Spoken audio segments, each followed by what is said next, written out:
আসসালামু আলাইকুম। তো আমি রান্না করব বোয়াল মাছ 5 পিস।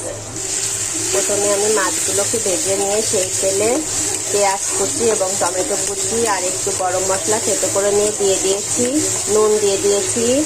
আর আমার এখানে লাগছে মশলা গুঁড়ি, মরিচের গুঁড়ি, পেঁয়াজ বাটা, রসুন বাটা, আদা বাটা, আর এটা হচ্ছে সরিষা বাটা, ধনিয়া গুঁড়া আর মানে আদা বাটা, মরিচ গুঁড়া, এইগুলাই সব মশলা আমি এখন দিয়ে দেবো।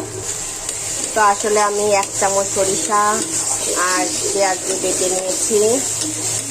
আর আমি এখানে একটু ধনিয়া গুঁড়ি দিয়েছি, জিরার গুঁড়ি ইউজ করিনি। তো মশলাটা কষতে থাকুক, দিয়ে দেবো হলুদের গুঁড়ি। আর আমি নুন তো দিয়েই দিয়েছি পেঁয়াজ ভাজার সময়। তো মশলা থেকে তেল বেরিয়ে গেছে, আমি একে একে সব মাছগুলোকে দিয়ে দেবো। এই যে মশলাগুলো মাখিয়ে নিলাম, এবার আমি পানি দিয়ে দেবো অল্প করে। তো এই যে দেখুন আমি জল দিয়ে দিয়েছি, এবার আমি ঢেকে দেবো। তো এই যে আমার মাছ রান্না রেডি।